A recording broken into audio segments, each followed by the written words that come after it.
On the afternoon of July 13th, 1985, Freddie Mercury walked onto the stage at Wembley Stadium wearing a white tank top, pale blue jeans, a studded belt, and an armband around his right bicep.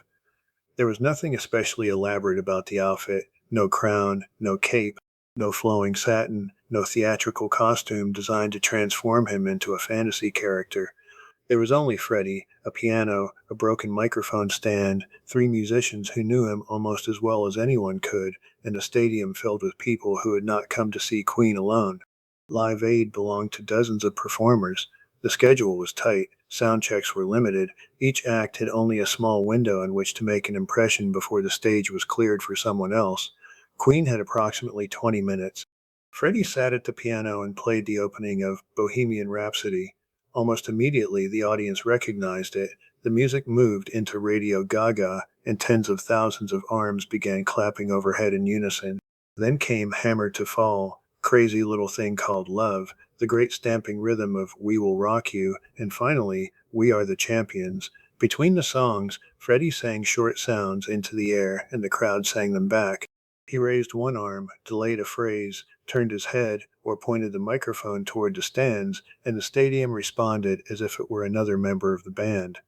The performance would later become one of the most famous on-stage appearances in rock history. But its power did not arrive from nowhere.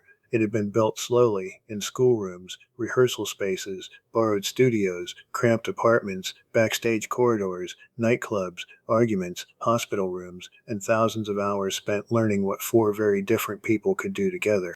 The story of Queen is often told as the story of one extraordinary frontman. Freddie Mercury was certainly extraordinary. He was the band's most visible act of invention. He wrote some of its strangest and most enduring songs. He shaped its visual identity. He could make a stadium feel like a private conversation and a private emotion feel large enough to fill a stadium. But Queen was never Freddie Mercury with three anonymous musicians behind him. Brian May brought a guitar sound that was instantly recognizable and an almost architectural patience with arrangements.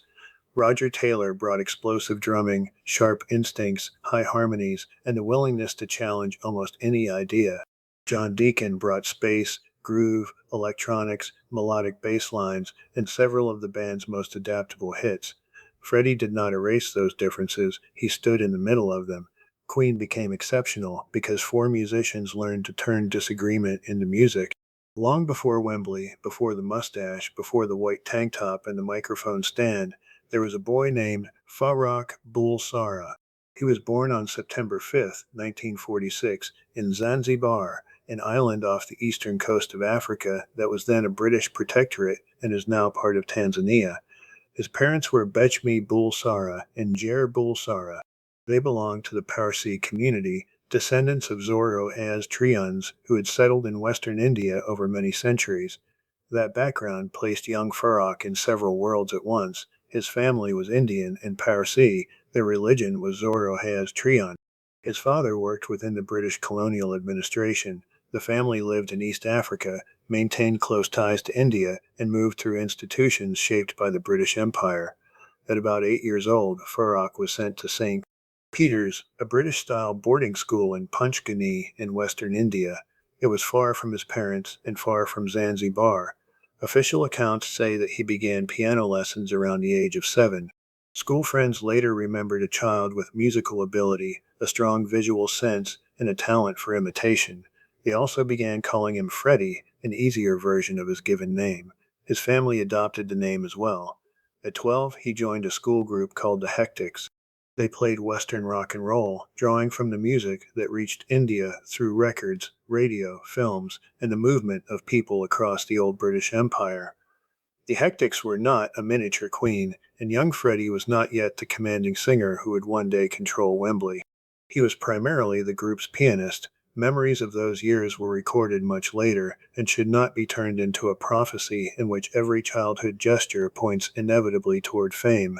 Still, something important was already present. Music gave a private child a role. At the piano, he could become more certain.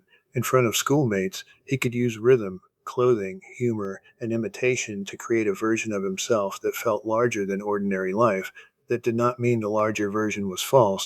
It meant performance offered a place where genuine parts of him could be intensified.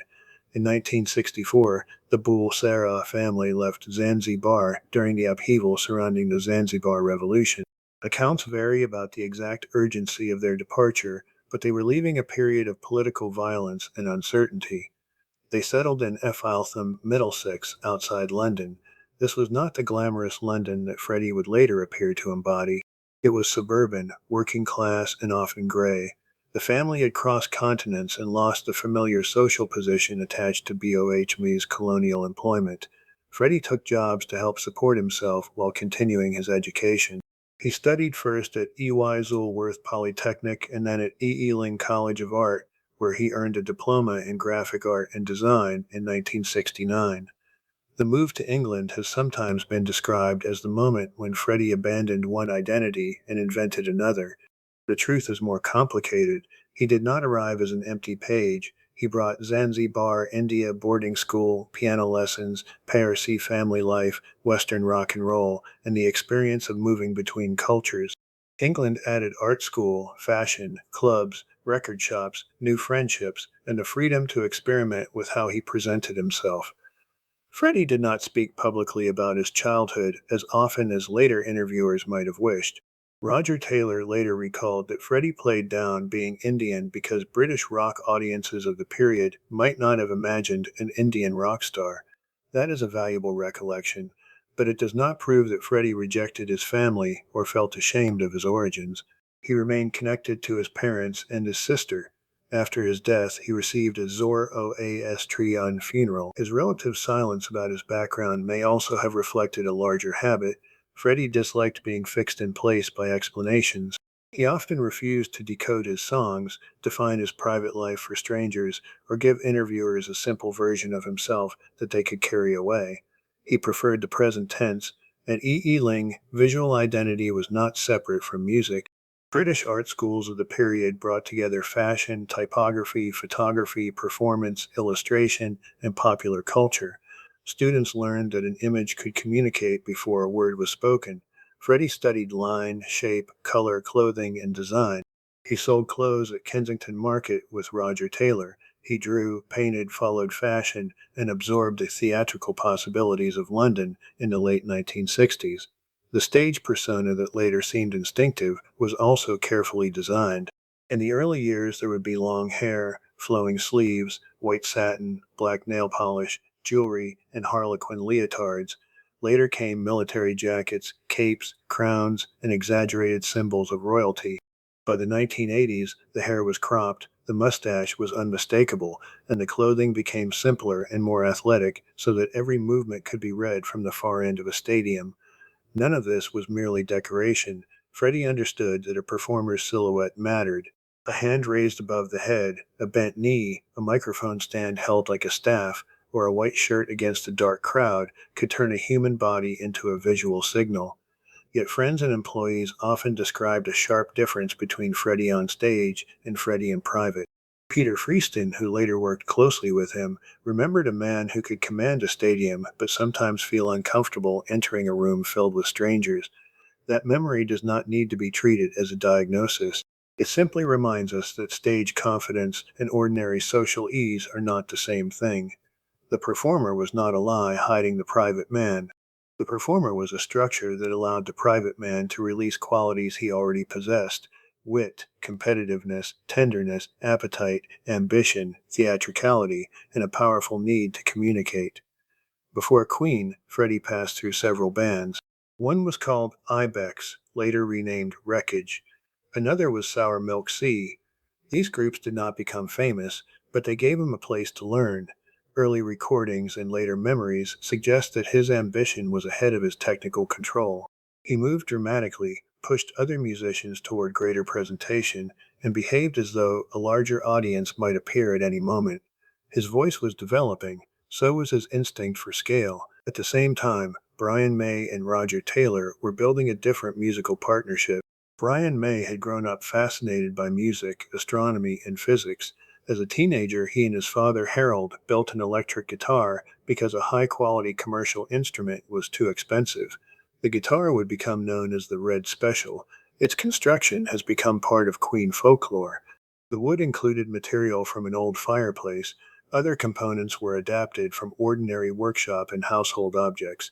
But the importance of the Red Special was not simply that it was homemade. Brian and his father designed it around the sounds Brian wanted to make. He wanted sustain, responsiveness, and controlled feedback. He wanted a note to remain alive long enough to bend, bloom, or answer a singer. Paired with Vox amplifiers, a treble booster, and later the small DEC amplifier built and modified by John Deacon, the Red Special could sound heavy, orchestral, intimate, or almost human. Brian studied physics at Imperial College. Roger Taylor came to London to study dentistry and later biology. Roger was a forceful drummer with a rough-edged singing voice and an unusually high upper range that would become essential to Queen's stacked harmonies. Brian and a singer and bassist named Tim Staffel had played together in a group called 1984. In 1968, Brian, Tim, and Roger formed a band called Smile. Smile already contained pieces of what Queen would become: heavy guitar, progressive structures, vocal harmony, and an interest in music that moved beyond simple verse and chorus patterns. Freddie knew Tim Staffel through Ealing and became a friend and regular observer of Smile. This matters because the popular film Bohemian Rhapsody changes the story. In the movie, Freddie seems to meet Brian and Roger immediately after discovering that their singer has quit. In reality, Freddie already knew them. He had watched Smile, discuss music with the group, and moved in the same social circle. Queen did not form through one cinematic encounter in a parking lot. It emerged through friendship, stalled careers, repeated conversations, and musicians gradually recognizing what they might become together. Tim Staffel left Smile in 1970 as the band's progress slowed and his musical interests changed. Freddie did not simply volunteer to become the new singer in the old band. He urged Brian and Roger to think bigger and begin something new. The name Queen was his suggestion. It was regal, memorable, visually rich, and deliberately open to more than one meaning. It could suggest a monarch, a symbol, a theatrical character, grandeur, camp, or a gay association. Freddie liked the strength of it. It made a declaration before the group had achieved anything. That was part of his method. Present the desired scale before the world has granted it. The first documented London concert under the Queen name took place at Imperial College in July of 1970, but the group still lacked a permanent bassist. Several musicians came and went. Mike Gross played with them. Barry Mitchell followed. Doug Bogie also spent a brief period in the group. The process was less elegant than later legend suggests. Queen did not appear fully formed. It took auditions, awkward rehearsals, uncertain chemistry, and the gradual recognition that the right fourth person needed to be different from the other three. John Deacon arrived in 1971. Born in Leicester in 1951, he had played in a group called The Opposition and studied electronics in London.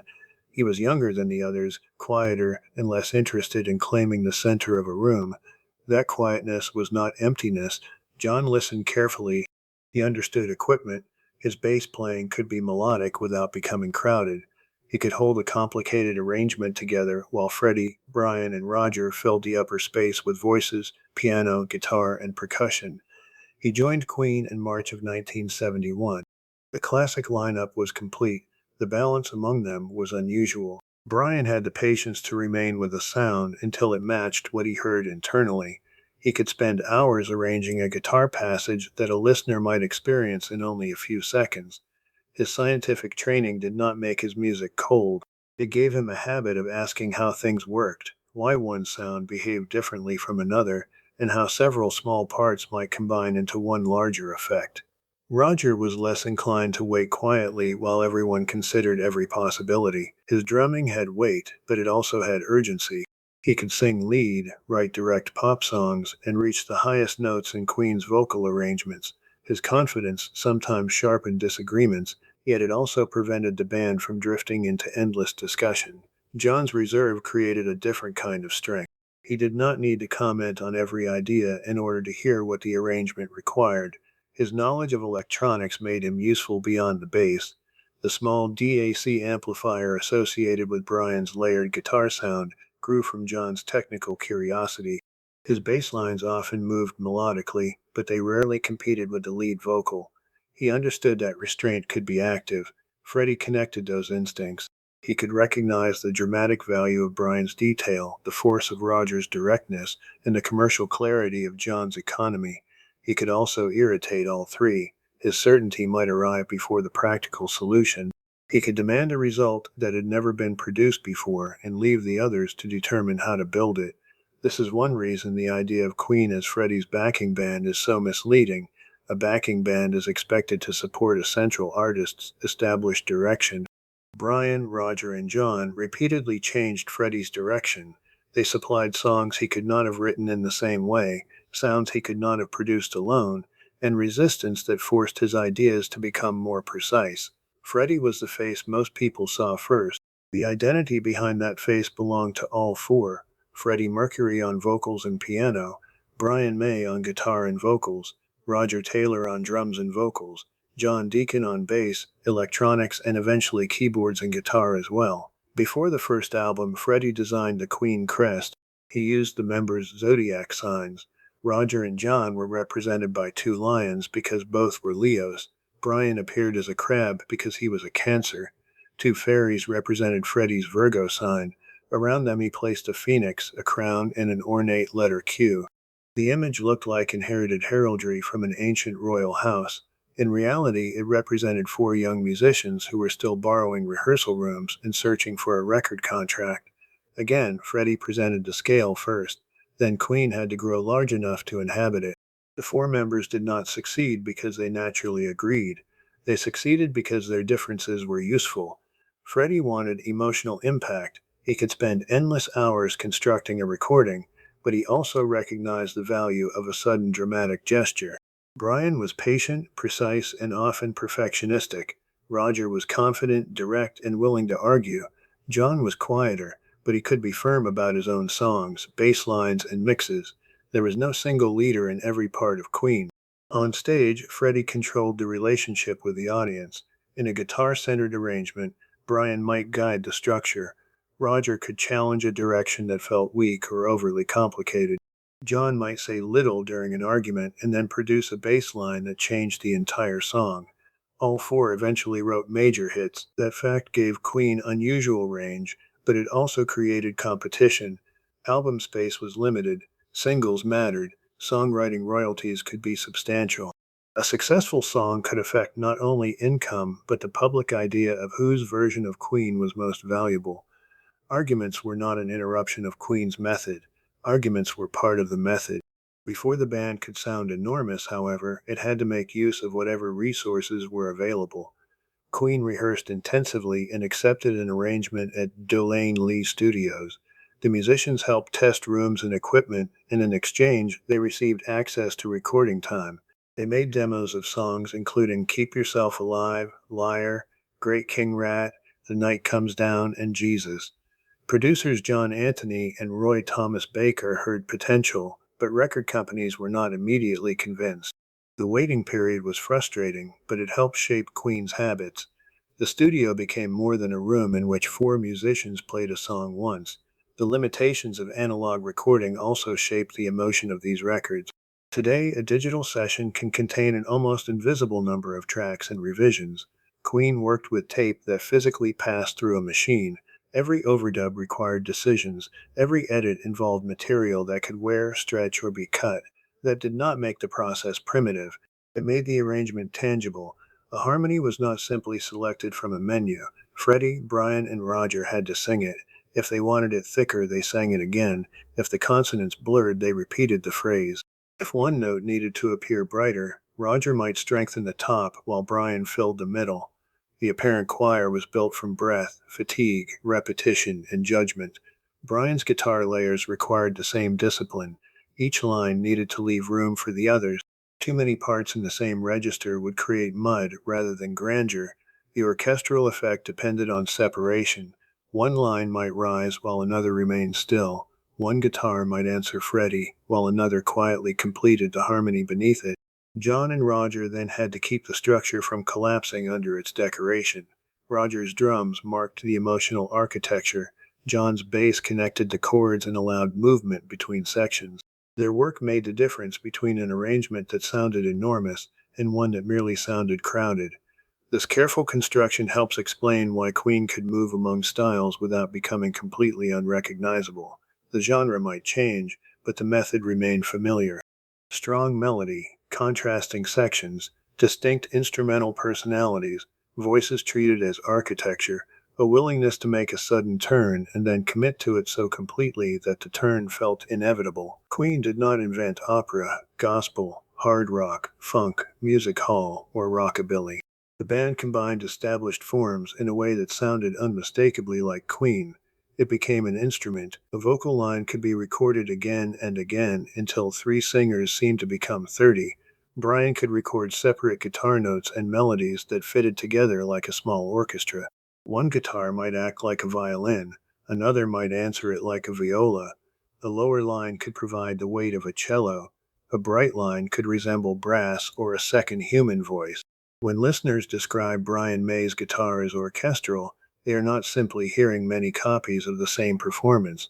They are often hearing carefully arranged parts, each with its own purpose. The vocals worked in a similar way. Freddie usually supplied the central character. Brian often strengthened the middle and lower harmony.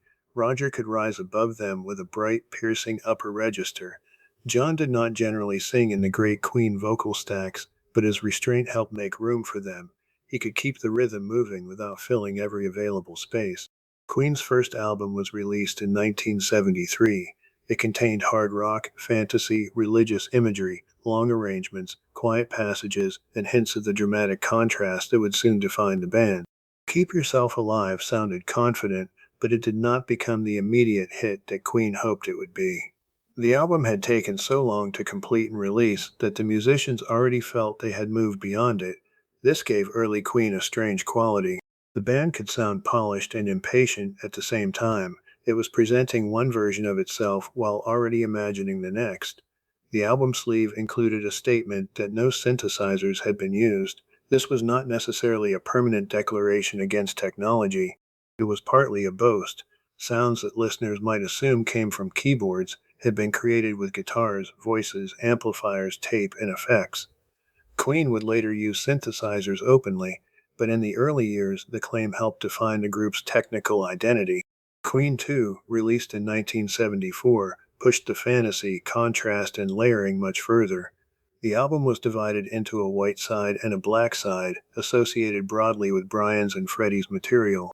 It felt less like a collection of unrelated songs and more like a designed world. Seven Seas of Rye became Queen's first major British chart breakthrough. The song moved quickly and confidently, as if the band had decided there was no longer time to ask permission. The album around it contained abrupt changes, recurring musical ideas, stacked vocals, complex guitar arrangements, and lyrics chosen as much for atmosphere and sound as for literal meaning. Some critics were uncertain. Later musicians and devoted listeners often regarded the album much more warmly. Queen was learning that excess could work when it was organized. During the making of Sheer Heart Attack, Brian became seriously ill. He developed hepatitis and later complications that required hospitalization. The others began working without him. When Brian recovered, he returned to add guitar parts. The crisis forced Queen to become more adaptable. The album moved rapidly among hard rock, balladry, music hall, pop, and sudden fragments of other styles. It was shorter, faster, and more varied than the grand structures of Queen 2. Then came Killer Queen. Freddie reportedly developed a lyric before finishing the music.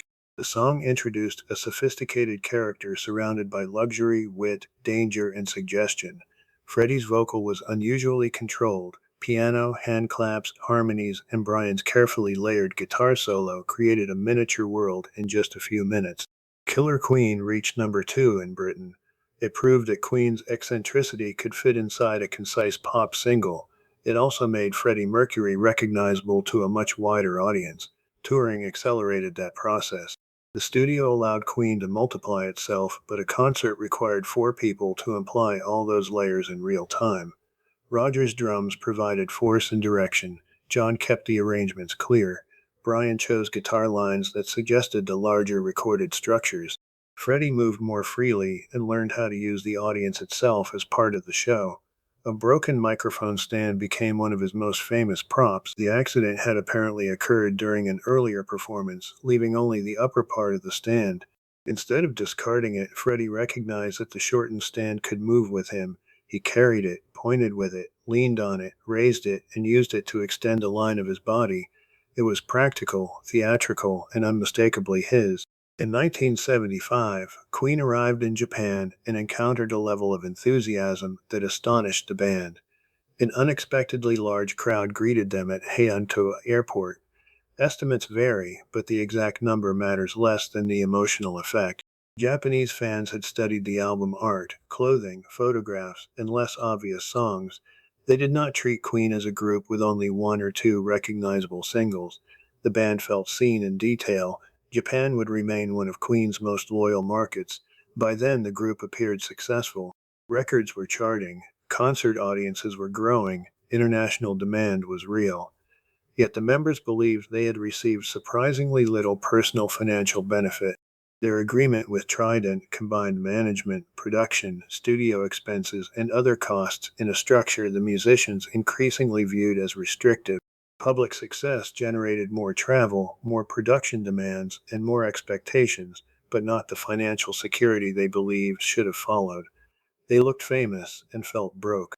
The album was not extravagant because Queen felt safe. It was extravagant because the band felt trapped. The relationship with Trident had to be ended, and the separation was expensive. Manager John Reed became involved. Queen needed a record successful enough to justify the costs, restore control, and prove that its ambitions were commercially valuable rather than merely excessive. A Night at the Opera became a collective wager. The title came from a Marx Brothers film, but the record did not belong to one style. It contained music written by all four members. Brian brought large guitar structures and reflective writing. Roger contributed harder rock and his own rough-edged vocal character. John wrote You're My Best Friend, a warm, direct pop song built around electric piano and melodic bass. Freddie moved among music hall humor, piano balladry, heavy rock, layered voices, and operatic construction. You're My Best Friend is important because it reveals that Queen did not always need maximum complexity. John's strength was often knowing what not to add. The electric piano provides a steady pulse. The bass moves melodically without calling attention away from the song. The emotion is direct. Freddie reportedly disliked the particular electric piano used on the recording, but the disagreement did not prevent him from committing to the performance. That small story captures Queen's working culture: resistance, argument, then commitment to the finished record. At the center of A Night at the Opera was a piece that seemed to contain several different songs. Freddie called it Bohemian Rhapsody. He arrived with much of the composition already formed in his mind. Accounts describe piano fragments, notes, and sections that he used to show the others how the piece would unfold. It did not follow a conventional verse and chorus structure. It began with voices alone, stacked together in uncertainty.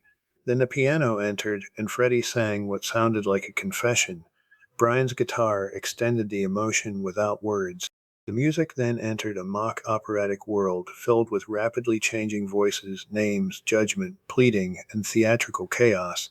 A hard rock section burst through the density. Finally, the energy fell away, leaving a quiet ending that did not resolve the story.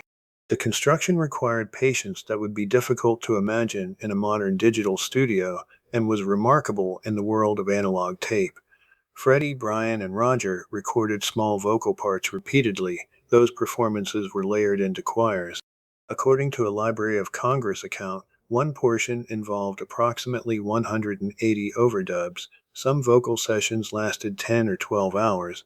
The separate sections were recorded and then physically joined. Tape editing became part of the composition. The tape passed over recording heads so many times that it began to wear thin. Engineers worried about its durability. The familiar operatic voices were not produced by an enormous chorus. They came primarily from three men singing small pieces again and again. Freddie supplied the dramatic center. Brian filled the harmonies with warm, controlled tones. Roger reached the brilliant high notes that seemed to float above the entire structure. John did not sing in the famous choir, but he remained essential. His bass gives the ballad movement without crowding Freddie's piano and voice. He also joined a group decision that the song should not be cut into a safer shape. Bohemian Rhapsody was Freddie's composition, but it was realized by the band and the production team. It was not a completed private masterpiece to which the others merely added decoration. Its meaning remains unresolved. Freddie never offered a definitive public explanation. The words contain confession, fatalism, religious language, theatrical names, violence, fear, defiance, and surrender. Some listeners hear a stylized murder ballad, others hear self judgment. Some interpret it as an encoded statement about sexuality, a farewell to an earlier identity, or a drama connected to Freddie's cultural and religious background. It may also contain language chosen partly because the words sounded vivid and theatrical when sung. None of those interpretations can be established as the single correct answer. The song feels emotionally specific while remaining narratively uncertain. That may be one reason it has endured. Listeners can enter it without being told exactly what they must find. Even people close to Freddie who believed that parts of the song had private meaning generally respected his decision not to explain it. There was another problem. The recording lasted nearly 6 minutes. Commercial radio usually preferred much shorter singles. Later retellings sometimes turned the concern into a simple story about one foolish executive refusing to recognize genius. The reality was more ordinary. A 6 minute song without a conventional chorus presented an obvious programming risk. Freddie gave an advance copy to broadcaster Kenny Everett. Everett played it repeatedly. A later official charts account says he played it 14 times across 2 days, while joking that he had not really been authorized to do so. Listeners responded. The song's length, instead of remaining an obstacle, became part of the event. Queen also needed a way to present the recording on television while the band was touring. Recreating every vocal and studio layer on stage was impossible, so Queen made a purpose-built promotional film. The four faces appeared in a diamond formation, echoing an image already associated with the Queen 2 album cover. Lights, close-ups, performance footage, and visual effects gave television programs a finished representation of the song without requiring the band to appear in every studio. It was not the first music video, as is sometimes claimed. Its importance was different. It demonstrated how effectively a recorded visual performance could carry a song across television markets while protecting both the sound of the record and the band's visual identity. Bohemian Rhapsody was released in October of 1975. It spent 9 weeks at number one in Britain. Queen had survived the danger of being too strange for a mass audience. Now it faced a different danger. Every new record would be compared with a song whose power depended partly on the fact that nothing else sounded quite like it. The four members did not want to spend the rest of their lives remaking Bohemian Rhapsody. They wanted to try almost everything. A Day at the Races followed in 1976. Queen produced it without an outside co-producer, gaining more control and more responsibility. The title continued the Marx Brothers reference, but the album was not simply a night at the opera repeated. Somebody to Love replaced mock opera with gospel-inspired vocal writing. Again, three voices became a congregation. Freddie moved between prayer, frustration, loneliness, power, and showmanship. Brian and Roger multiplied around him, varying their timing and emphasis so that the choir would feel human rather than mechanically copied. Where Bohemian Rhapsody withdraws into mystery, Somebody to Love seems to ask for witnesses. The private need becomes communal. That movement between isolation and a crowd would become one of Queen's greatest strengths. In 1977, during a concert at Bingley Hall, the audience continued singing You'll Never Walk Alone after the show. Brian and Freddie recognized that Queen's concerts were changing.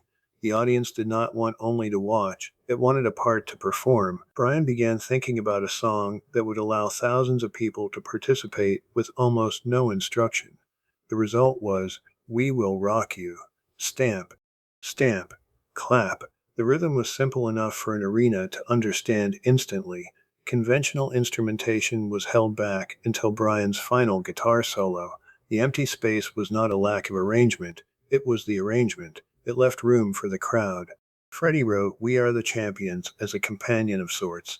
The chorus sounded triumphant, but the verses spoke about struggle, mistakes, humiliation, and endurance. Together, the songs performed two different tasks. We Will Rock You gathered people into one rhythm. We Are the Champions gave them language for victory. Their later association with sports was almost inevitable. The songs were designed around participation, memory, and emotional release. Queen had learned to build the audience into the music.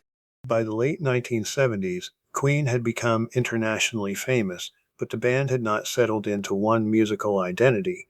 That inconsistency irritated some critics. It also became one of Queen's greatest protections against time. Punk was rising in Britain. Its energy was partly a reaction against expensive, technically elaborate rock. Queen, with satin clothing, operatic voices, long guitar arrangements, and visible theatrical ambition, offered an easy target. But the story was never as simple as Punk arriving to destroy everything Queen represented. Queen shortened some arrangements on News of the World. The group recorded aggressive music and shared a studio environment with the Sex Pistols. Freddie Mercury and Sid Vicious reportedly exchanged insults, although later retellings have polished the encounter into a perfect comedy scene. Punk changed the atmosphere. It made self-indulgence a more dangerous accusation. It did not make Queen disappear. The band responded not by becoming punk, but by making space, directness, and rhythm more important. The album, called Jazz, was another refusal to follow expectation. It was not primarily a jazz record. Fat Bottom Girls carried Brian's heavy, open guitar sound. Bicycle Race changed meter and mood with almost mischievous speed. Don't Stop Me Now placed Freddie's piano and exhilarated vocal over a rhythm section that continued increasing the pressure without obscuring the melody. Don't Stop Me Now was not one of Queen's largest British singles when first released. Over time, films, advertising, streaming, and changing taste transformed it into one of the band's best-known songs. That later rise is a reminder that a catalog does not remain frozen at the moment of release. Listeners reorganize it. Some songs fade, others wait for the culture to catch up. Freddie's public image was also changing. The long hair and flowing glam clothing gradually gave way to shorter hair, a mustache, leather, athletic clothing, and a more physically direct stage presence. The change reflected fashion, age, nightlife, and Freddie's growing confidence in presenting himself with fewer decorative barriers. He no longer needed a harlequin costume to look theatrical. A white tank top could be enough. In 1980, Queen released The Game and allowed synthesizers to become clearly audible. The old no synthesizers claim had belonged to an earlier period. Queen had never survived by treating one production technique as sacred. Crazy Little Thing Called Love showed another kind of change. Freddie wrote it quickly as an exercise in rockabilly simplicity. He played rhythm guitar on the recording and during performances, although he often described his guitar ability modestly. His limitations on the instrument may have helped the song. The rhythm part remained direct because he did not decorate it unnecessarily. Queen had spent years learning how to add layers. Now the band was learning how much it could remove. Then John Deacon brought in a bass line. It was lean, repetitive, and immediately memorable. The song became Another One Bites the Dust. John had been listening closely to funk and disco. Instead of placing the bass beneath a wall of guitar, he made it the central hook, rhythm, and personality of the track. Roger initially had reservations about the direction. Michael Jackson is widely credited by Queen's members with encouraging the band to release the song as a single. It became an enormous American success. The achievement belonged to the quietest member of Queen. John's bass line demonstrated that the group's most commercially adaptable rhythm did not have to originate with its celebrated guitarist or its flamboyant singer. The recording leaves air around the instruments. John also played guitar parts. Studio effects turned ordinary sounds into percussion.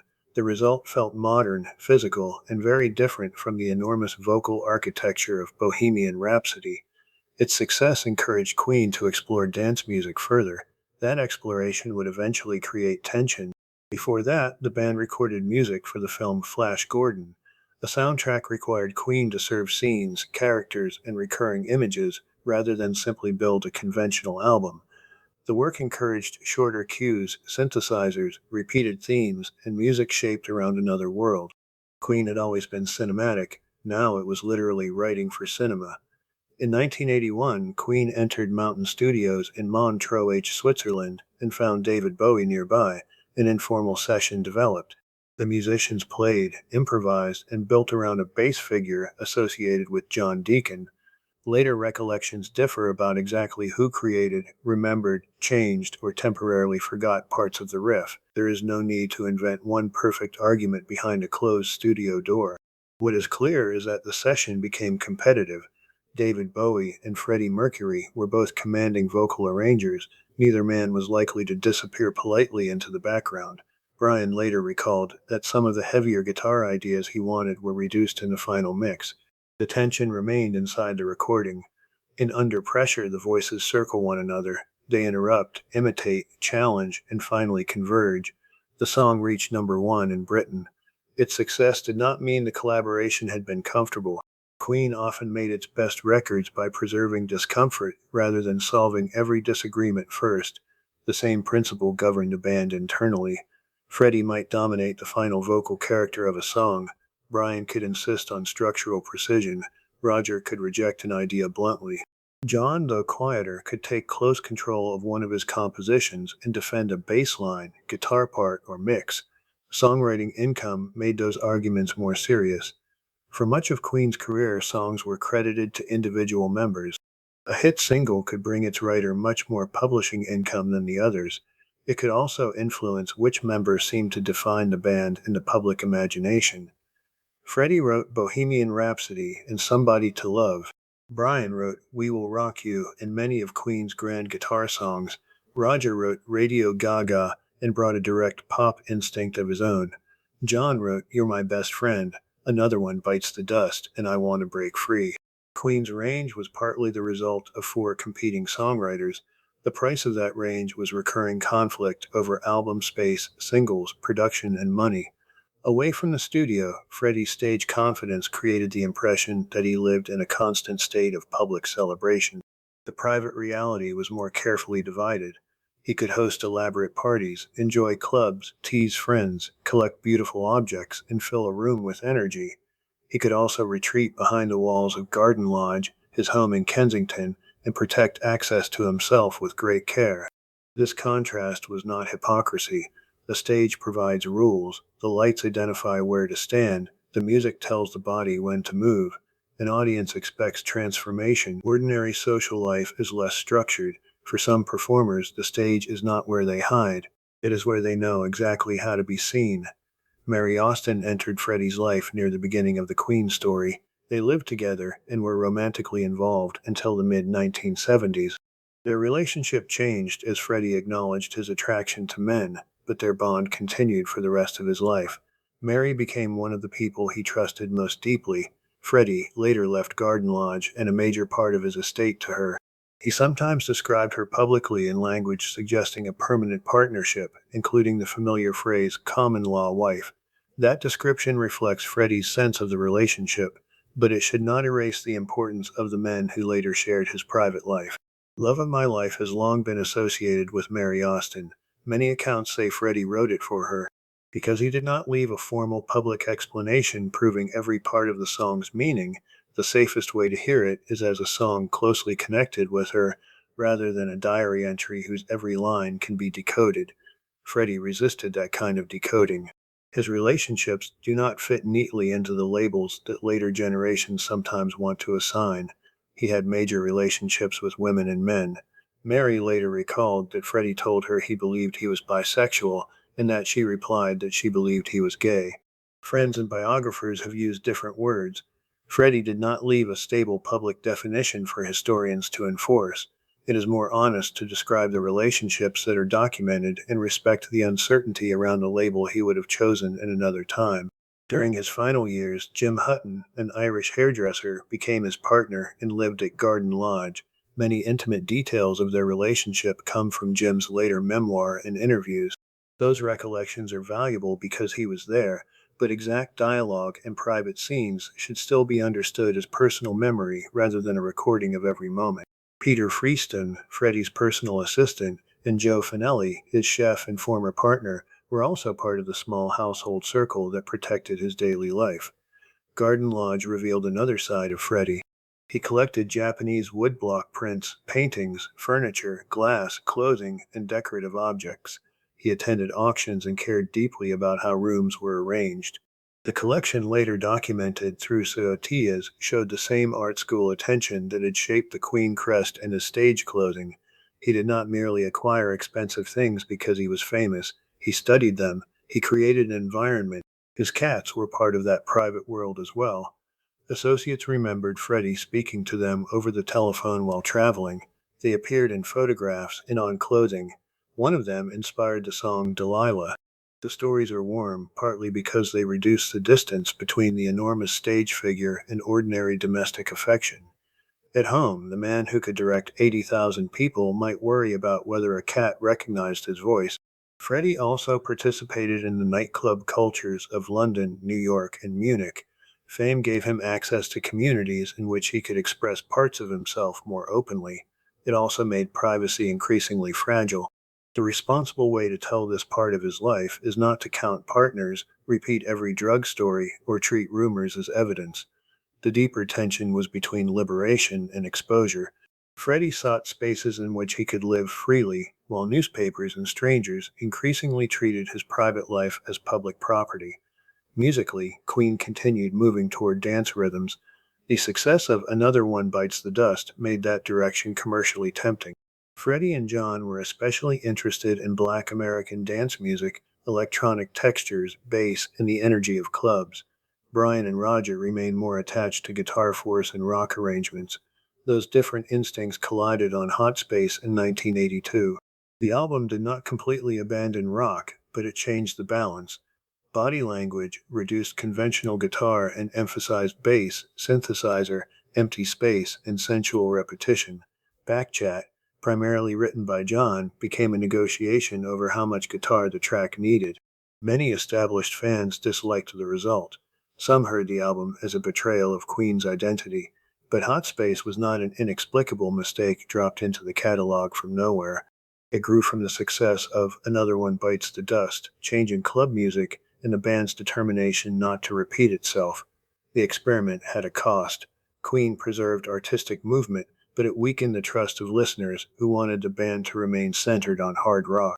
Meanwhile, the group's international reach complicated the idea that its career could be measured only through Britain and the United States.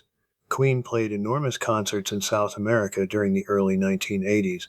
In Argentina and Brazil, the band encountered stadium audiences on a scale that demonstrated how deeply the music had traveled. Those concerts also took place amid dictatorship, political tension, and governments eager to use international entertainment as a sign of legitimacy. Queen's meeting with Argentine ruler Roberto Viola later became controversial. Visiting musicians did not always understand how authoritarian governments might use photographs and ceremonies, but lack of political understanding does not erase political consequences. The most serious example came in 1984. Queen played 9 concerts at Sun City in Bopu Datswashna, a territory created by South Africa's apartheid system and presented by that government as an independent homeland, though it was not internationally recognized as a legitimate state.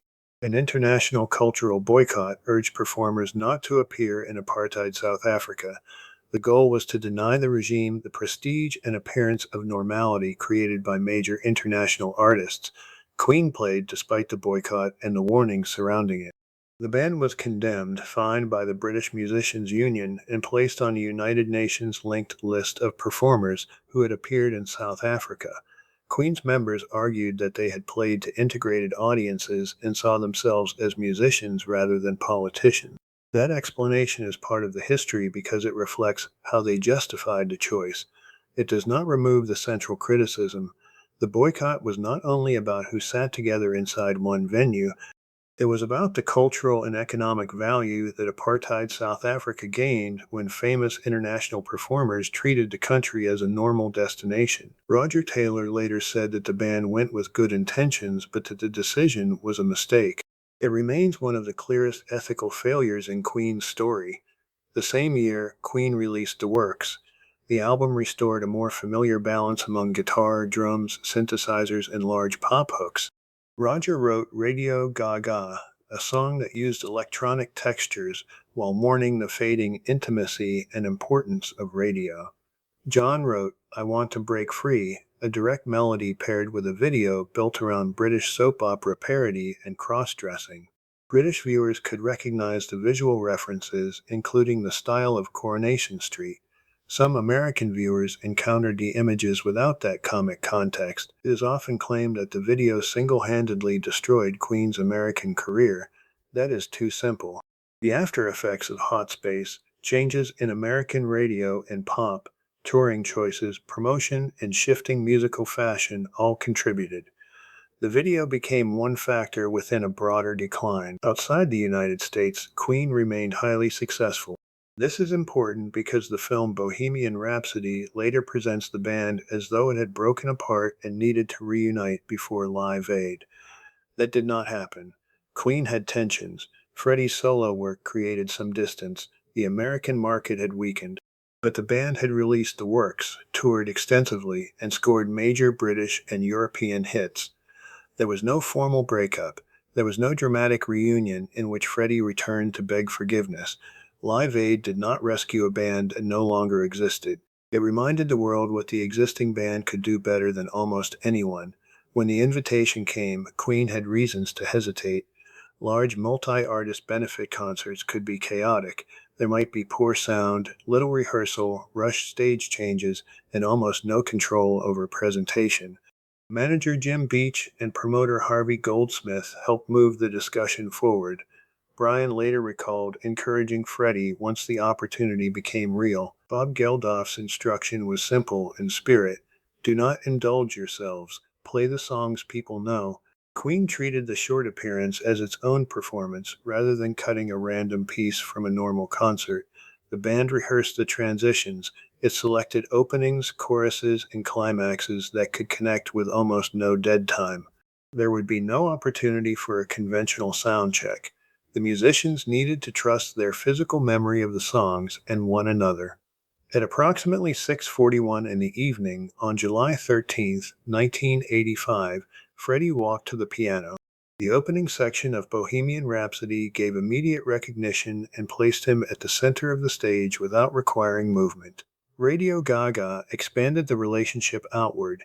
The overhead claps transformed the crowd into a synchronized image. Hammer to Fall restored hard rock momentum. Crazy Little Thing Called Love lightened the texture and allowed Freddie to move with a guitar. A shortened We Will Rock You gave the stadium an instant rhythm. We Are the Champions supplied an ending already designed for mass participation.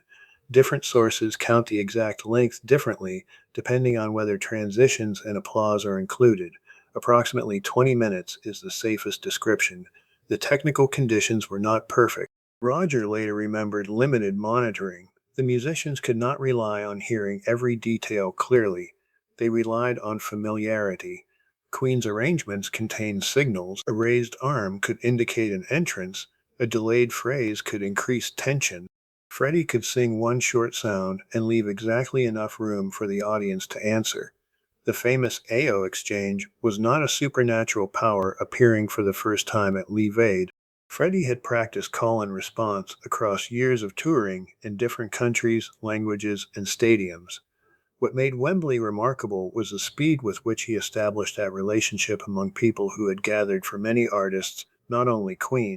The camera work helped translate the effect to television. Close views made Freddie's expression and movement intimate. Wide views revealed the scale of the response. During Radio Gaga, the audience became a single visual pattern. During We Are the Champions, the performance seemed to explain its own meaning while it was still happening. The band members did not walk away immediately declaring that they had created the greatest concert performance in history. Brian later remembered thinking it had gone reasonably well. Its reputation grew through repeat broadcasts, anniversary programs, polls, online circulation, and the detailed reconstruction at the end of the Bohemian Rhapsody film. A measured judgment is still a powerful one. Queen delivered one of Levon's most effective and enduring sets. It restored prestige, it increased confidence inside the group. It displayed the value of years spent learning how to organize a crowd, and it revealed something central about Freddie Mercury. He did not control the audience by overpowering it. He gave it a part to sing. Live Aid also clarified something that Queen had been learning since the early tours. Studio complexity and power in concert were not opposites. The band did not need to reproduce every overdub in order to preserve a song's identity. It needed to identify the part the audience could carry. In Bohemian Rhapsody, that identity might be the piano opening, the emotional rise of the ballad, and the sudden entrance of the band. In Radio Gaga, it was the overhead clap. In We Will Rock You, it was the rhythm. In We Are the Champions, it was the chorus and the emotional memory of having survived difficulty. Freddie's gift was not merely that he could sing loudly or move confidently, he understood when to leave a space for an answer. A performer who fills every second can impress an audience while keeping it passive. Freddie often did the opposite. He stopped, he pointed, he held the microphone away from himself. He allowed silence to become an invitation. The crowd's response then increased the apparent authority of the next phrase. Freddie seemed powerful because the audience answered him, and the audience answered because he made participation feel safe, simple, and exciting. Brian, Roger, and John understood the exchange as well. Roger could emphasize the pulse without rushing it. John kept the groove stable enough for thousands of people to locate themselves within it. Brian's final guitar entrance in We Will Rock You worked because the arrangement had delayed him. When the guitar finally appeared, it felt larger than a guitar that had been playing continuously. This was Queen's version of scale, not constant volume, contrast, a whisper beside a shout, one voice beside a choir, a nearly empty rhythm beside a wall of guitar, a private confession followed by an operatic trial. At Live Aid, the short schedule forced Queen to reveal that architecture with unusual clarity. There was no time for the less essential material. The set became a sequence of signals that the audience already understood. That is why it could feel both enormous and effortless. The effort had been spent during the previous 15 years. After Live Aid, Queen returned to the studio with renewed energy. One vision developed through collective work. Roger's early ideas and Brian's guitar framework can be heard within the process, but film studio material shows how freely the song changed once all four members became involved. Freddie revised words, directed vocal shapes, seized phrases, and turned serious ideas into jokes. The footage does not show peaceful agreement. It shows collaboration as Queen actually practiced it. Ideas were offered, challenged, mocked, rebuilt, and finally committed to tape. Much of the next album, A Kind of Magic, grew from music connected with the film Highlander. The members sometimes produced different versions of one another's songs.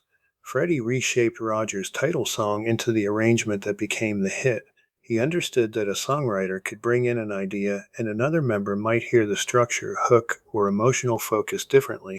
The ability to interfere with one another was one of Queen's strengths. It could also be exhausting. The Magic Tour of 1986 brought Queen to European stadiums. The band played major Wembley concerts and a historically significant show in Budapest. On August 9, 1986, Queen performed at NEB Worth Park. No one announced that it would be Freddie Mercury's final concert with the band. There was no farewell speech designed for later documentaries, no final bow presented as the end of an era. The audience believed it was attending another enormous Queen show. That lack of ceremony gives the event much of its sadness in retrospect. People rarely know when an ordinary goodbye will become the last one. Freddie had released his solo album Mr. Bad Guy in 1985. The Bohemian Rhapsody film later turns his solo contract into a betrayal that divides Queen. Historically, that is misleading. Roger had already made solo records. Brian had pursued work outside the band. Freddie's project did create practical and emotional distance, but solo activity was not unique to him, and Queen did not formally break apart. The album allowed Freddie to control dance rhythms, synthesizers, romantic songs, and production choices without negotiating every detail with three bandmates. It also demonstrated what Queen contributed around him. Freddie could create memorable melodies, vocal characters, and dramatic arrangements by himself. What was missing was the resistance, Brian's architecture, Roger's force, John's space and groove. The qualities that could frustrate Freddie were also the qualities that enlarged him. One of his most personally satisfying projects began when he pursued a collaboration with the Spanish soprano Montserrat Caballé. Freddie admired her voice and publicly named her among his favorite singers. When the possibility of working together appeared, he approached it with the excitement of a devoted fan and the confidence of an equal artist. The song Barcelona was recorded in 1987 and first performed by the pair at the Coup Club in Ibiza on May 30th. The larger album developed over roughly 18 months, with important work at studios in London and at Mountain Studios in Montreux. Mike Moran and David Richards were among the essential collaborators. Freddie did not use Montserrat Caballé as decoration on a rock record. He wrote and arranged with her classical range, phrasing, and discipline in mind. Their schedules often made conventional joint sessions difficult, so Freddie prepared guide vocals and elaborate demonstrations from which she could work. The collaboration fulfilled an ambition already present in Queen. Genre was not a border to respect, it was a theatrical possibility. Barcelona later became closely associated with the 1992 Olympic period and returned to number 2 in Britain when reissued. Claims that Freddie and Montserrat were definitely scheduled to sing together at the Olympic opening ceremony vary across later accounts. What is certain is that he did not live to see the song's renewed Olympic prominence. Around the same period, Freddie learned that he was seriously ill. This part of the story requires care because the exact medical timeline has never been publicly documented in a way that resolves every recollection. Many biographies and personal accounts place his discovery or diagnosis in 1987. Peter Freestone later described being told at Garden Lodge in May of that year. Other accounts offer different months, an earlier year, or use HIV and AIDS as though the terms were interchangeable. They are not interchangeable.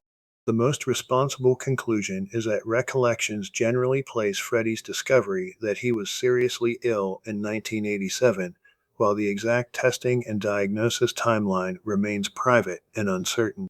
This also corrects one of the most significant changes made by the Bohemian Rhapsody film. In the movie, Freddie tells the band he has AIDS before Leave Aid in July of 1985. That chronology is almost certainly false. The change gives the film a dramatic countdown and turns Live Aid into a performance delivered in the shadow of a diagnosis. But it moves the illness into a time when Freddie almost certainly did not yet know he was seriously ill. It also uses AIDS as a device to reconcile the band, even though Queen had not broken up. In reality, awareness developed gradually. Freddie told members of his household and medical circle. Accounts differ about when each person learned the truth. Brian later recalled Freddie eventually acknowledging to the band that he was dealing with the illness and asking them not to discuss it or reorganize their lives around it. Brian's account suggests that the others had already understood much of what was happening before the conversation. There may not have been one perfect disclosure scene. The important fact is the agreement that followed. They would protect his privacy, and they would keep making music. The fear surrounding AIDS in the 1980s is difficult to overstate. HIV was accompanied by public panic, misinformation, moral judgment, homophobia, and aggressive tabloid attention. Effective combination treatments did not yet exist. A public admission could expose not only Freddie, but his partners, friends, employees, and family. His silence meant that he did not become a public advocate during most of his illness. It also represented an attempt to preserve control over his body and private life in a culture that often denied dignity to people with AIDS. Queen reconvened to make the miracle. The members made a practical decision that changed the group's internal economy. New songs would be credited to Queen rather than to one individual member, regardless of who had first brought in the main idea. The new system did not mean that every song had magically been created in equal portions by all four musicians. It meant that an idea could be changed without the same territorial and financial consequences. A successful single would no longer produce such a sharp difference in publishing income among the members. There was less incentive to protect a composition from interference. The cover of The Miracle merged the four faces into one image. It could look unsettling, but it represented the renewed compact. Four identities, joined without disappearing completely. I Want It All began primarily with Brian. Scandal reflected his anger at press intrusion. Other songs can be traced strongly to Freddie, Roger, John, or combinations of them. The official Queen credit represented the rule the band had chosen for itself. Freddie could no longer commit to touring. The public explanation remained non-medical. Queen continued through records and videos, while newspapers speculated about his appearance. In retrospect, listeners sometimes treat every lyric on The Miracle as a coded message about death that flattens the album. It contains humor, fantasy, relationship songs, energetic rock, media frustration, and collective play, as well as moments that now sound shadowed by mortality. Freddie was ill. He was also still making an album rather than dictating a single final statement. Queen continued with Innuendo. The title track returned to the large sectional form associated with the band's earlier work: heavy guitar, changing rhythms, dense imagery, and a flamenco-style acoustic passage featuring Steve Howe moved through the recording with deliberate drama. The album is often heard as Queen's final testament with Freddie, but its emotional range is wider than Farewell.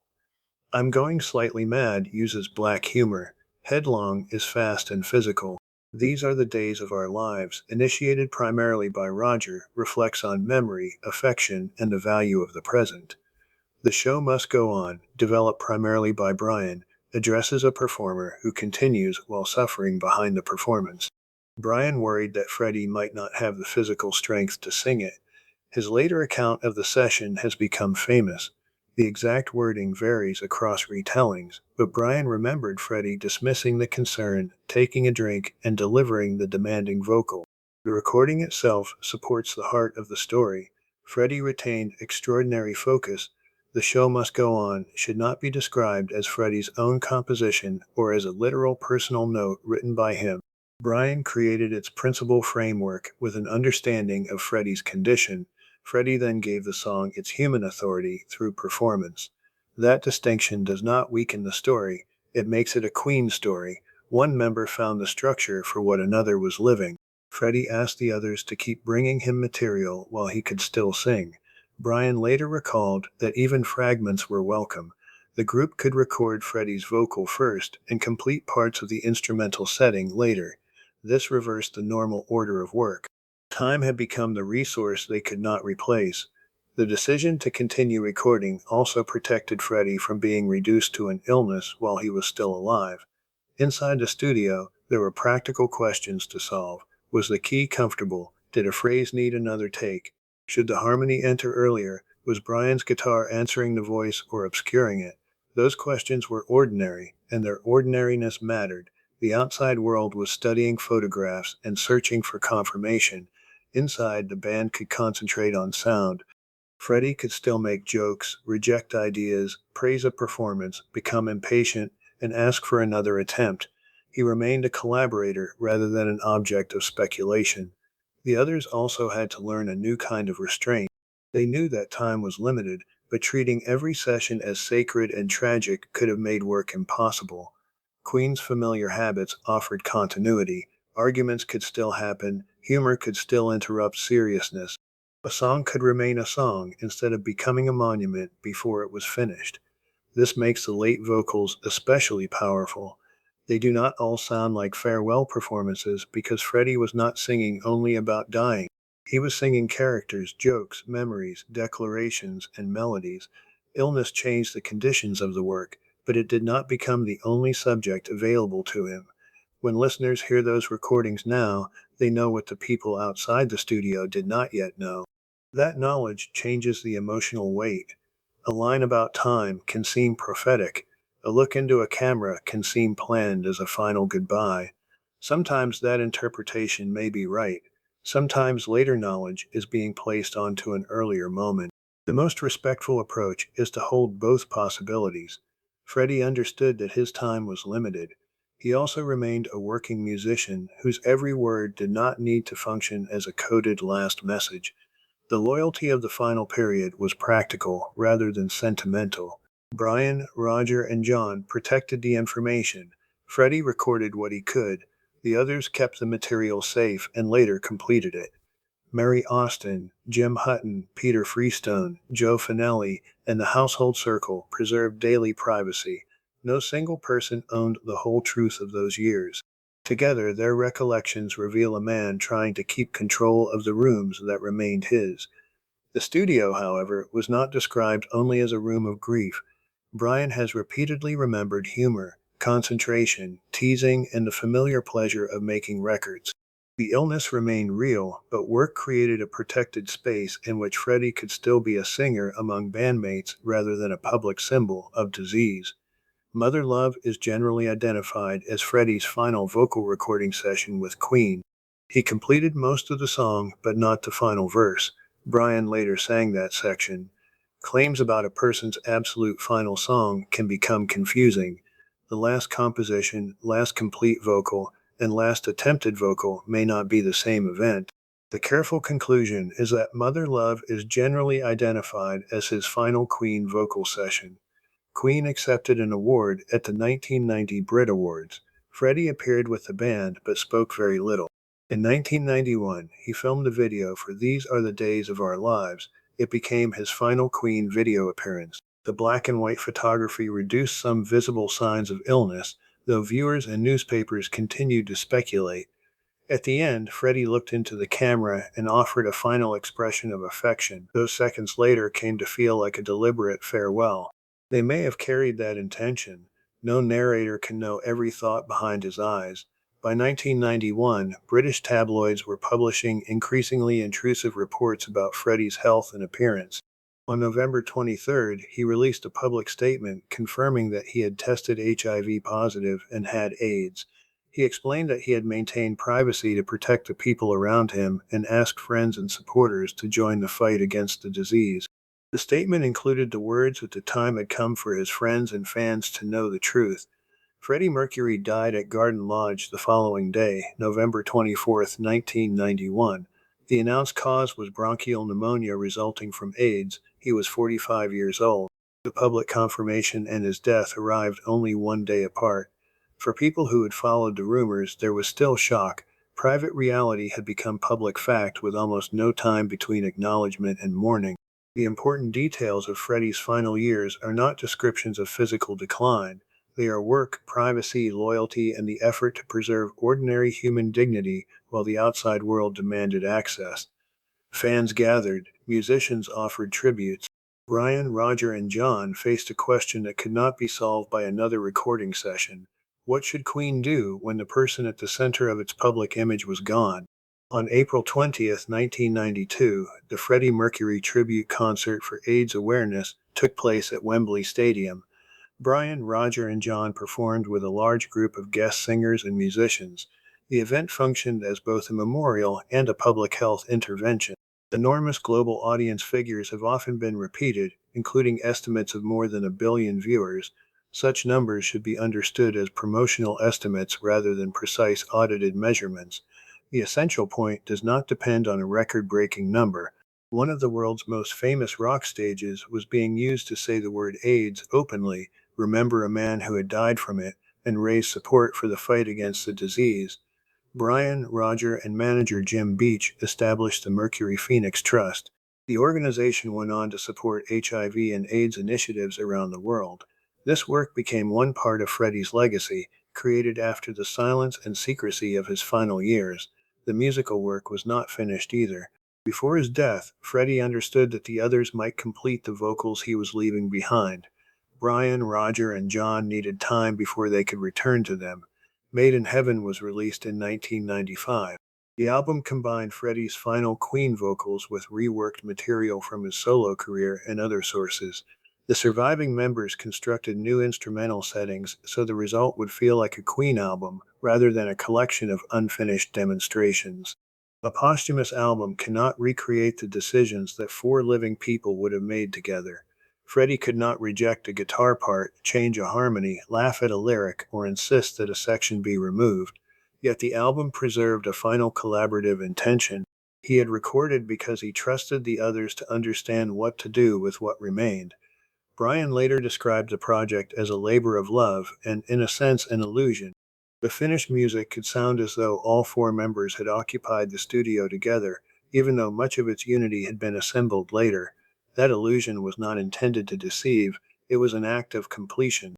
John Deacon participated in the tribute concert Made in Heaven, several later appearances, and the 1997 recording No One But You, Only the Good Die Young. Then he withdrew from public musical life. His retirement is sometimes dramatized as a bitter rejection of Brian and Roger. The available evidence supports a quieter explanation. John found Queen without Freddie emotionally and artistically difficult. He preferred privacy. Brian has said that John remains informed about major Queen business through management and retains a voice in decisions involving the catalog, even though regular personal contact has become limited. The classic band's shared business and recorded legacy continued. Brian and Roger's later performance projects became something different. In the 2000s, they began performing with Paul Rodgers under the name Queen plus Paul Rodgers. The plus sign mattered. Paul was not presented as Freddie returned in another body. His blues rock voice changed the center of the music. The partnership toured and produced the album The Cosmos Rocks in 2008. It showed that Brian and Roger could perform Queen's catalog with another established singer. It also showed the limits of substitution. No singer could reproduce the exact relationship among Freddie, Brian, Roger, and John because the relationship was more than a set of notes. Brian and Roger later developed a long-running partnership with Adam Lambert after appearances connected with American Idol. Queen plus Adam Lambert became a major arena and stadium act. Adam consistently emphasized that he was not trying to imitate or replace Freddie. He preserved the melodies and theatrical scale while using his own voice, fashion, humor, and stage identity. That approach offered a practical answer to an impossible problem. The classic Queen could not be recreated. The songs could still be performed. Some listeners believe Brian and Roger, as founding members and creators of a large part of the catalog, have every right to continue using the Queen name. Others believe Queen depended on all four members, and that any lineup without Freddie and John is fundamentally different. The Queen plus billing acknowledges both ideas. It claims continuity without pretending that nothing has changed. The film Bohemian Rhapsody brought another kind of continuation. Released in 2018, it introduced Queen to a vast new audience. Its performances and soundtrack renewed interest in the catalog, and its reconstruction of live Odd was created with remarkable visual attention. As history, however, the film changes major events. Freddie did not meet Smile for the first time immediately after Tim Staffel quit. He already knew Tim, Brian, and Roger. John did not appear as though the final lineup formed almost instantly. Queen worked with several bassists first. Freddie's solo contract did not uniquely betray the band. Other members had made outside records, and Queen did not formally break up. Queen did not reunite in order to play Live Aid. It had recently released and toured the works. Freddie almost certainly did not know he had AIDS before Live Aid. The hostile record executive named Ray Foster is a composite or fictional character. Concern about the length of Bohemian Rhapsody was real, but the movie scene was invented for drama. The film captures emotional truths about ambition, loneliness, music, and performance. It should not be used as a precise chronology. Queen's endurance does not depend only on the movie. The 1981 Greatest Hits collection eventually passed 7 million United Kingdom chart units, combining traditional sales with later forms of listening. It became Britain's best-selling album at that threshold, but numbers cannot fully explain why the music persists. Queen created songs for many different human situations, songs for victory, songs for loneliness, songs for driving, songs for dancing, songs for mourning, songs for comedy, songs for guitar players, songs that allow a room of strangers to sing the same words without needing to know one another. The refusal to remain inside one genre, which once looked inconsistent, now allows Queen to appear almost anywhere. A sporting event can use We Will Rock You. A private grief can find Who Wants to Live Forever. A celebration can use Don't Stop Me Now. A person facing difficulty can hear The Show Must Go On. A crowd can close the night with We Are the Champions. However elaborate the recordings become, Queen usually provides a memorable melodic path through them. Brian gives spectacle a structure. Roger gives it movement and force. John gives it space, groove, and economy. Freddie gives it a human face large enough for a stadium and emotionally open enough for one listener alone in a room. That is why the story cannot be reduced to a simple triumph. Freddie did not conquer uncertainty and become permanently fearless. He learned to perform confidence while still carrying uncertainty within him. He took a childhood divided among Zanzibar, India, and England and built an artistic identity from all of it. He found three musicians who did not simply obey his ambition. They resisted it, corrected it, supported it, and made it larger. The four of them borrowed studios and imagined palaces. They multiplied three voices into choirs. They turned a homemade guitar into an orchestra. They turned financial pressure into a night at the opera. They turned disagreement into songs. They turned a stadium into an instrument. The black and white photography reduced some visible signs of illness, though viewers and newspapers continued to speculate. At the end, Freddie looked into the camera and offered a final expression of affection. Those seconds later came to feel like a deliberate farewell. They may have carried that intention. No narrator can know every thought behind his eyes. By 1991, British tabloids were publishing increasingly intrusive reports about Freddie's health and appearance. On November 23rd, he released a public statement confirming that he had tested HIV positive and had AIDS. He explained that he had maintained privacy to protect the people around him and asked friends and supporters to join the fight against the disease. The statement included the words that the time had come for his friends and fans to know the truth. Freddie Mercury died at Garden Lodge the following day, November 24th, 1991. The announced cause was bronchial pneumonia resulting from AIDS. He was 45 years old. The public confirmation and his death arrived only one day apart. For people who had followed the rumors, there was still shock. Private reality had become public fact with almost no time between acknowledgement and mourning. The important details of Freddie's final years are not descriptions of physical decline. They are work, privacy, loyalty, and the effort to preserve ordinary human dignity while the outside world demanded access. Fans gathered. Musicians offered tributes. Brian, Roger, and John faced a question that could not be solved by another recording session. What should Queen do when the person at the center of its public image was gone? On April 20th, 1992, the Freddie Mercury tribute concert for AIDS awareness took place at Wembley Stadium. Brian, Roger, and John performed with a large group of guest singers and musicians. The event functioned as both a memorial and a public health intervention. Enormous global audience figures have often been repeated, including estimates of more than 1 billion viewers.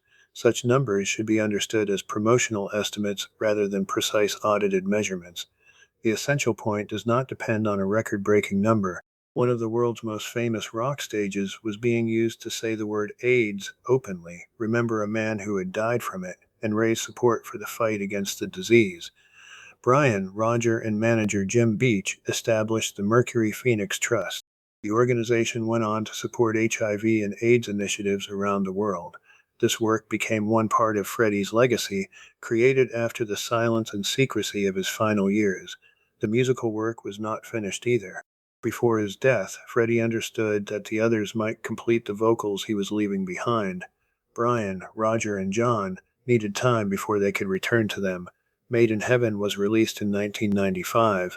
The album combined Freddie's final Queen vocals with reworked material from his solo career and other sources. The surviving members constructed new instrumental settings, so the result would feel like a Queen album rather than a collection of unfinished demonstrations. A posthumous album cannot recreate the decisions that four living people would have made together. Freddie could not reject a guitar part, change a harmony, laugh at a lyric, or insist that a section be removed, yet the album preserved a final collaborative intention. He had recorded because he trusted the others to understand what to do with what remained. Brian later described the project as a labor of love and, in a sense, an illusion. The finished music could sound as though all four members had occupied the studio together, even though much of its unity had been assembled later. That illusion was not intended to deceive, it was an act of completion. John Deacon participated in the tribute concert Made in Heaven, several later appearances, and the 1997 recording No One But You, Only the Good Die Young. Then he withdrew from public musical life. His retirement is sometimes dramatized as a bitter rejection of Brian and Roger. The available evidence supports a quieter explanation. John found Queen without Freddie emotionally and artistically difficult. He preferred privacy. Brian has said that John remains informed about major Queen business through management and retains a voice in decisions involving the catalog, even though regular personal contact has become limited. The classic band's shared business and recorded legacy continued. Brian and Roger's later performance projects became something different. In the 2000s, they began performing with Paul Rodgers under the name Queen plus Paul Rodgers. The plus sign mattered. Paul was not presented as Freddie returned in another body. His blues rock voice changed the center of the music. The partnership toured and produced the album The Cosmos Rocks in 2008. It showed that Brian and Roger could perform Queen's catalog with another established singer. It also showed the limits of substitution. No singer could reproduce the exact relationship among Freddie, Brian, Roger, and John because the relationship was more than a set of notes. Brian and Roger later developed a long-running partnership with Adam Lambert after appearances connected with American Idol. Queen plus Adam Lambert became a major arena and stadium act. Adam consistently emphasized that he was not trying to imitate or replace Freddie. He preserved the melodies and theatrical scale while using his own voice, fashion, humor, and stage identity. That approach offered a practical answer to an impossible problem. The classic Queen could not be recreated. The songs could still be performed. Some listeners believe Brian and Roger, as founding members and creators of a large part of the catalog, have every right to continue using the Queen name. Others believe Queen depended on all four members and that any lineup without Freddie and John is fundamentally different. The Queen plus billing acknowledges both ideas. It claims continuity without pretending that nothing has changed. The film Bohemian Rhapsody brought another kind of continuation. Released in 2018, it introduced Queen to a vast new audience. Its performances and soundtrack renewed interest in the catalog, and its reconstruction of live Odd was created with remarkable visual attention. As history, however, the film changes major events. Freddie did not meet Smile for the first time immediately after Tim Staffel quit. He already knew Tim, Brian, and Roger. John did not appear as though the final lineup formed almost instantly. Queen worked with several bassists first. Freddie's solo contract did not uniquely betray the band. Other members had made outside records, and Queen did not formally break up. Queen did not reunite in order to play Live Aid. The hostile record executive named Ray Foster is a composite or fictional character. Concern about the length of Bohemian Rhapsody was real, but the movie scene was invented for drama. The film captures emotional truths about ambition, loneliness, music, and performance. It should not be used as a precise chronology. Queen's endurance does not depend only on the movie. The 1981 Greatest Hits collection eventually passed 7 million United Kingdom chart units, combining traditional sales with later forms of listening. It became Britain's best-selling album at that threshold. But numbers cannot fully explain why the music persists. Queen created songs for many different human situations: songs for victory, songs for loneliness, songs for driving, songs for dancing, songs for mourning, songs for comedy, songs for guitar players, songs that allow a room of strangers to sing the same words without needing to know one another. The refusal to remain inside one genre, which once looked inconsistent, now allows Queen to appear almost anywhere. A sporting event can use We Will Rock You. A private grief can find Who Wants to Live Forever. A celebration can use Don't Stop Me Now. A person facing difficulty can hear The Show Must Go On. A crowd can close the night with We Are the Champions. However elaborate the recordings become, Queen usually provides a memorable, melodic path through them. Brian gives spectacle a structure. Roger gives it movement and force. John gives it space, groove, and economy. Freddie gives it a human face large enough for a stadium and emotionally open enough for one listener alone in a room. That is why the story cannot be reduced to a simple triumph. Freddie did not conquer uncertainty and become permanently fearless. He learned to perform confidence while still carrying uncertainty within him. He took a childhood divided among Zanzibar, India, and England and built an artistic identity from all of it. He found three musicians who did not simply obey his ambition. They resisted it, corrected it, supported it, and made it larger. The four of them borrowed studios and imagined palaces. They multiplied three voices into choirs. They turned a homemade guitar into an orchestra. They turned financial pressure into a night at the opera. They turned disagreement into songs. They turned a stadium into an instrument. And for approximately 20 minutes at Wembley in 1985, all of those years became visible at once. Freddie stood near the front of the stage with half of a microphone stand in his hand. Brian's guitar waited behind him. Roger drove the music forward. John held the center steady. Freddie sang a sound. The audience answered. For a moment, thousands of separate people became one voice. That may be the clearest image of Queen's achievement, not one extraordinary man standing alone, four contrasting musicians creating enough space for everyone else to join them. Freddie Mercury died young. John Deacon stepped away. Brian May and Roger Taylor continued in new forms. The arguments over names, films, memories, and meanings did not end, but the original recordings remain. Inside them, the four are still negotiating. Brian's guitar answers Freddie's voice. Roger rises above the harmony. John places one exact bass note where the song needs it. Freddie makes the private emotion visible. The music gathers strangers into a temporary choir. And then when the song ends, it leaves each listener alone again, carrying a small part of the sound into the quiet. If you enjoyed this quiet journey through rock history, please subscribe to Rock Me to Sleep for more calm stories about the artists, albums, and moments that shaped the music we remember. You can also leave a comment with the band or musician you would like to hear about next. Until then, rest easy and let the music fade into the night.